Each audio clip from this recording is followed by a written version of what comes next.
ধন্যবাদ মাননীয় প্রধান উপদেষ্টা মহোদয়কে আমাদেরকে আজকে এই চমৎকার আয়োজনে সামিল করবার জন্য। আমি কোনো ভূমিকা ছাড়াই মূল কথায় প্রবেশ করছি, সময় খুবই কম। আমাদের এই ছোট্ট এবং ক্ষুদ্র বাংলাদেশে ছোট বড় অনেক সমস্যাই আমাদের আছে। আমাদের এখানে গ্রাম থেকে শহরে ভাই ভাই যে কলহ হয়, কোন্দল হয়, সেটা পৃথিবীর অনেক দেশে কিন্তু হয় না। এই বাস্তবতাকে আমরা মনে হয় কেউই অস্বীকার করতে পারবো না। আমাদের এখানে যে রাজনৈতিক কোন্দল হয়ে আসছে 50 বছর ধরে, পৃথিবীর অনেক দেশেই কিন্তু সেটি হয় না। আমাদের অন্য যত কলহ, কোন্দল, অসম্প্রীতি এ জাতীয় যে সকল বিষয় আছে যেগুলোর আমরা সবাই সমাপ্তি কামনা করি, সেগুলোর সাথে যদি আমাদের দেশের ধর্মীয় সম্প্রীতিকে আমি তুলনা করি, আমি দেশের একজন নাগরিক হিসাবে আমি মনে করি যে আমাদের রাজনৈতিক কলহ, ব্যক্তিগত কলহ, পারিবারিক কলহের তুলনায় আমাদের দেশের ধর্মীয় কলহ উল্লেখ করবার মতো আছে বলে আমার কাছে মনে হয় না। অবশ্যই এটি আমার মনে হওয়া না হওয়াতে কিছু আসে যায় না। এটি আমাদের সম্মানিত অন্য ধর্মাবলম্বী যে সমস্ত আমাদের বন্ধুরা আছেন, ভাইরা আছেন, শ্রদ্ধেয় ব্যক্তিবর্গ আছেন, এটি তাদের আমার মনে হয় বলতে হবে। আমি শুধু এটুকু বলবো যে 5ই আগস্ট আমার ফেসবুক পেজে কয়েক মিলিয়ন ফলোয়ার্সকে লক্ষ্য করে আমি একাধিকবার লাইভে এসেছি, যেটা আমার দীর্ঘ 10-12 বছরের সোশ্যাল মিডিয়ার ইতিহাসে কখন আসেনি। প্রত্যেকটি লাইভে আমি চেষ্টা করেছি এদেশের সর্বশ্রেণীর সাধারণ মুসলমান সহ অন্যান্য ধর্মাবলম্বীদেরকে শান্ত রাখবার আহ্বান করার জন্য। চট্টগ্রামে যখন আইনজীবী আলিফ হত্যাকাণ্ড ঘটলো, সাথে সাথে আমি আমার দায়িত্ব থেকে নিজে এবং অন্যান্য আলেম আমাদের সাথে কথা বলেছি। আমি যতটুকু জানি এখানে অনেক সিনিয়র ব্যক্তিবর্গ আছেন, ওলামা ইকরাম আছেন। এদেশে ওলামা ইকরাম সবসময় সম্প্রীতি এবং শান্তি বজায় রাখার জন্য তারা কাজ করে চলেছেন। এবং আমার জানা মতে ওলামা ইকরাম রিনাউন্ড কোনো আলেম কখনো অন্য ধর্মাবলম্বীদের কোনো প্রকার শান্তি বিঘ্ন সৃষ্টি করার মতো কোনো কাজ, কোনো আহ্বান, কোনো উদ্যোগ তারা কখনো নিয়েছেন বলে আমার জানা নেই। পৃথিবীর অনেক দেশে যারা আমাদেরকে সকাল বিকাল নসিহত করেন, আমি তাদের প্রতি শ্রদ্ধা রেখে বলছি, সেখানে যেরকম আমরা দেখি দলে দলে মানুষ গিয়ে বিভিন্ন ধর্মাবলম্বীদের উপাসনালয়ে হামলা করে, আমাদের দেশে বিচ্ছিন্ন ঘটনা ঘটে না আমি তা বলবো না, তবে রিনাউন্ড ওলামা ইকরাম অত্যন্ত দায়িত্বশীল এবং দায়িত্বশীলতার পরিচয় তারা দিয়ে থাকেন। আমার মনে হয় এই জিনিসটা আমাদের অব্যাহত গতিতে এগিয়ে নিয়ে যেতে হবে। আমি আমাদের অন্য ধর্মাবলম্বী যে বন্ধুরা আছেন, ভাইরা আছেন, তাদেরকে বলবো প্রপাগান্ডায় আমরা যেন কোনোভাবে কান না দিই। আপনারা যদি কখনো সমস্যা বোধ করেন, আমি ব্যক্তিগতভাবে বলতে পারি আমার কথা। 5ই আগস্টে একটি হিন্দু পরিবার একজন মেজরের মাধ্যমে আমার সাথে যোগাযোগ করেছিলেন। আমি আমার সাধ্য অনুযায়ী তাদের নিরাপত্তার জন্য আমাদের যে সমস্ত ভাই বন্ধু আছে তাদের দিয়ে খুলনার একটি জায়গায় আমি ব্যবস্থা করেছি। আমার মনে হয় বাংলাদেশের যত বড় মাদ্রাসা আছে এখানে সব নেতৃত্বশীল ওলামা ইকরাম আছে। আপনারা যদি কখনো কোনো মাদ্রাসায় গিয়ে বলেন যে আমাদের নিরাপত্তা বোধহয় আমরা ভয়ের মধ্যে আছি, নিরাপত্তাজনিত শঙ্কায় আছি, আমার মনে হয় আমাদের আইনশৃঙ্খলা রক্ষাকারী বাহিনী যেরকম আপনাদের পাশে দাঁড়াবে, ওলামা ইকরাম তাতে ন্যূনতম কার্পণ্য করবে না। যেভাবে পুজোর সময় মাদ্রাসার ছেলেরা মন্দিরগুলোকে পাহারা দিয়েছে, আমার মনে হয় পৃথিবীতে এটা বিরল একটা দৃষ্টান্ত। এবং এটি কিন্তু আমাদেরকে আশা জাগায়। আমি আশা করব যে আমরা কোনো প্রপাগান্ডায় পা দেবো না এবং আমরা মিলেমিশে আমাদের প্রিয় স্বদেশকে গড়ে তুলবো। আমরা যে যে ধর্মে বিশ্বাসী হই না কেন, প্রিয় স্বদেশটা আমাদের সকলের। আমাদের স্বদেশে কোনো কালিমা লাগুক আমরা চাই না। আমরা সকলে সম্মিলিতভাবে ঐক্যবদ্ধ থাকতে চাই, ঐক্যবদ্ধ রাখতে চাই।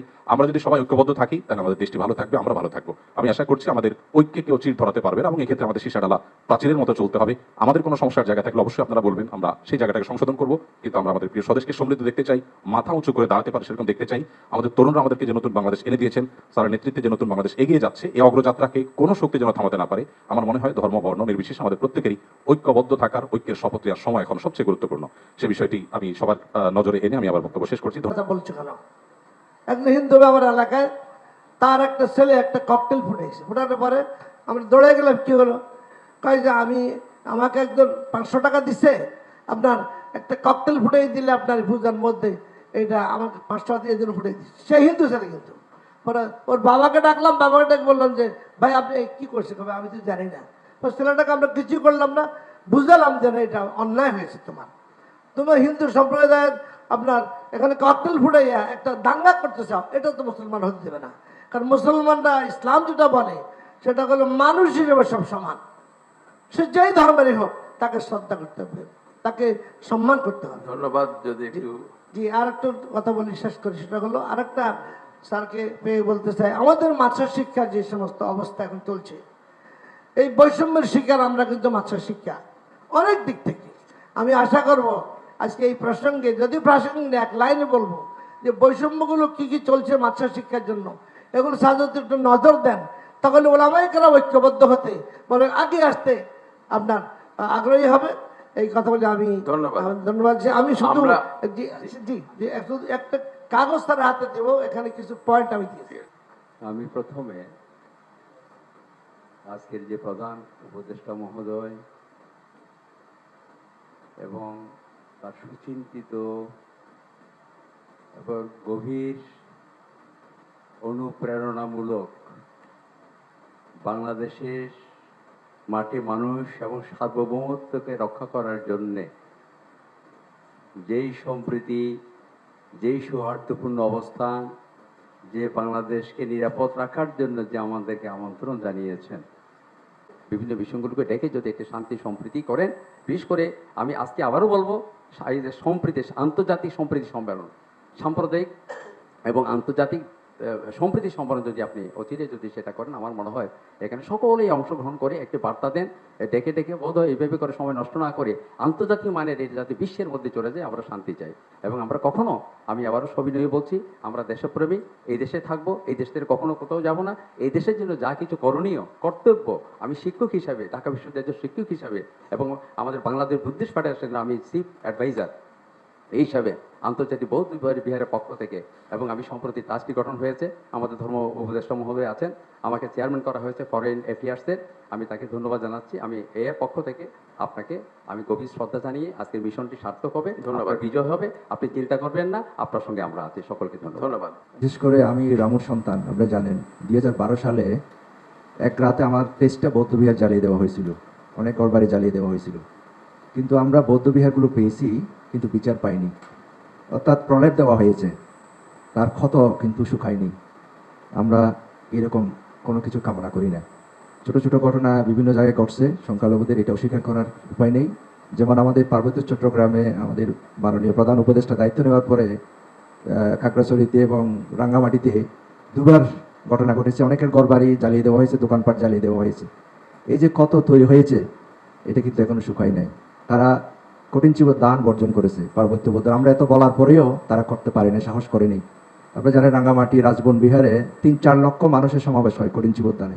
এবছর তারা উপাসক উপাসিকের কান্না করেছে মানে কঠিন চিব দান থেকে। তো বিশেষ করে এই ধরনের যাতে কোনো ঘটনা না ঘটে, আমি আমাদের মাননীয় প্রধান উপদেষ্টার কাছে অনুরোধ করব।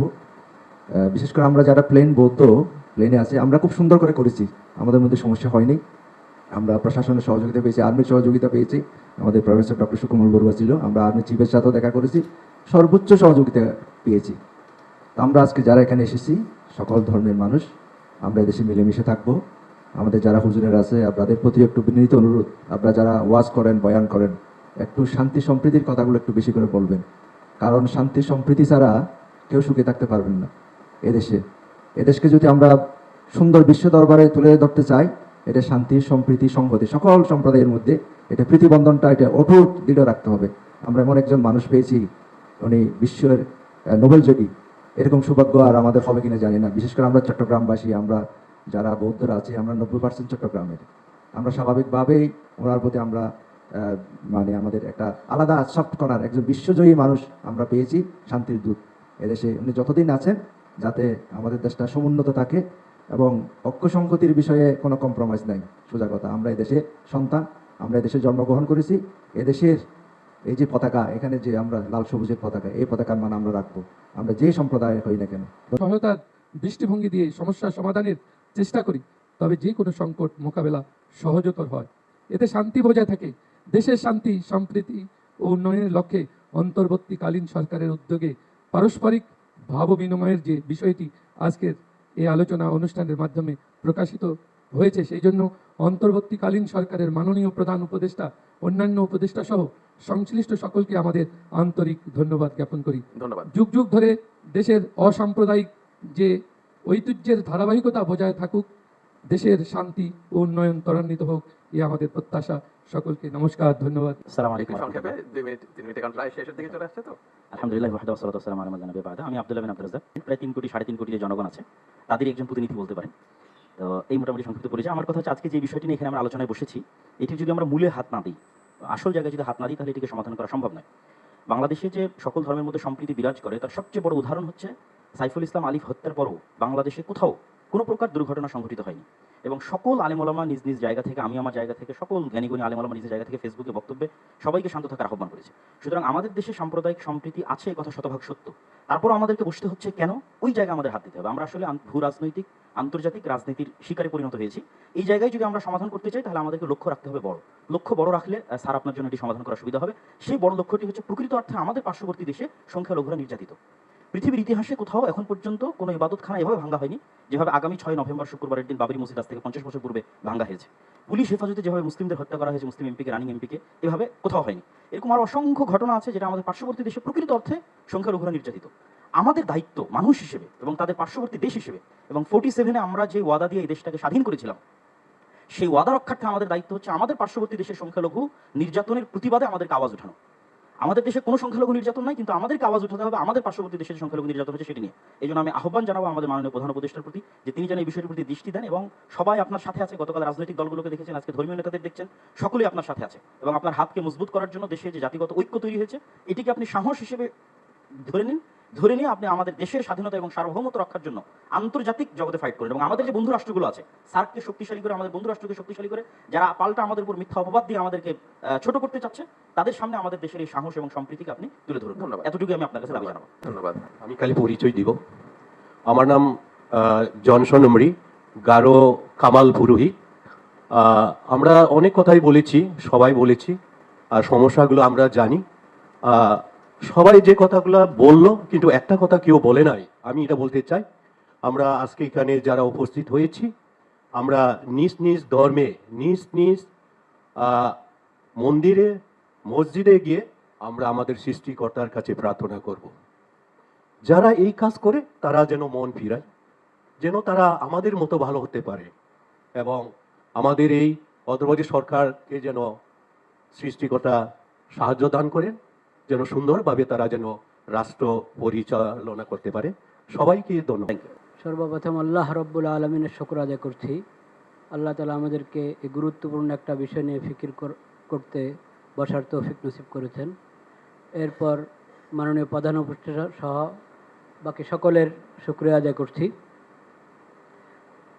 আমি সংক্ষেপে যে কথাটা বলতে চাই, আমার নাম আব্দুল মালেক, বাইতুল মোকাররম জাতীয় মসজিদের খতিব এবং দেশের একটি প্রতিষ্ঠান মার্কাজুদ দাওয়া আল ইসলামিয়া ঢাকা, এই প্রতিষ্ঠানের শিক্ষা বিভাগীয় প্রধান। যে কথাটি আমি বলতে চাচ্ছি সেটা হলো, সম্প্রীতি যদি আমরা চাই, আছে আলহামদুলিল্লাহ, এটাকে যদি বাকি রাখতে চাই, তাহলে সম্প্রীতি যারা নষ্ট করে সে বিষয়ে আমাদেরকে নমনীয়তার সাথে অনমনীয় ব্যবস্থা গ্রহণ করতে হবে। এখন যে সংখ্যালঘুর কথা আমরা বারবার বলছি না, ইসলামের শিক্ষা কি? ইসলাম বলে, আবু বকর রাদিয়াল্লাহু তাআলা আনহু প্রথম খলিফা নবী করিম সাল্লাল্লাহু আলাইহি ওয়াসাল্লামের, উনি বলেছিলেন, তোমাদের মাঝে যে সবচেয়ে বেশি শক্তিশালী সে আমার কাছে দুর্বল যদি সে জালেম হয়, আর যে সবচেয়ে দুর্বল সে আমার কাছে সবচেয়ে বেশি শক্তিশালী যদি সে মজলুম হয়। এটা হলো বিষয়। জালিম এবং মজলুম, মজলুম যেই হোক তার পক্ষে আমাকে থাকতে হবে, আর জালিম সে যত বড় হোক, যত সংখ্যাগরিষ্ঠ যা যা তার থাকুক, তাকে জুলুম থেকে বিরত রাখা এটা দায়িত্ব। তথ্য সন্ত্রাস, এটাকে যদি নিয়ন্ত্রণ না করা হয় তো আমরা সম্প্রীতি ঠিক রাখবো কীভাবে? সম্প্রীতি আছে, তাও এখানে তথ্য সন্ত্রাস করে পেরেশানি করা হবে। এটার ব্যাপারে অনমনীয় হতে হবে তথ্য সন্ত্রাসের বিষয়। আর আরেকটা গুরুত্বপূর্ণ বিষয় বলতে চাচ্ছিলাম, আমাদের ধর্ম সম্প্রীতির কথা যেটা আছে, ধর্মকে গুলিয়ে ফেলা এটা কিন্তু ধর্ম সম্প্রীতি না। ধর্মের অপব্যাখ্যা, একটা ধর্মে একটা জিনিস নাই সেটাকে ওই ধর্মের উপরে চাপিয়ে দেওয়া হলো, অন্যদেরকে খুশি করার জন্য নিজের ধর্মের মধ্যে বাড়ানো কমানো হলো, এটার নাম কখনো ধর্ম সম্প্রীতির বিষয় না। প্রত্যেক জিনিসকে স্ব জায়গায় রাখতে হবে, এবং স্ব জায়গায় রাখলেই যথাযথ ফায়দা আমরা পাবো। আল্লাহ তাআলা আমাদেরকে তৌফিক দান করেন। ওয়া আখিরু দাওয়ানা।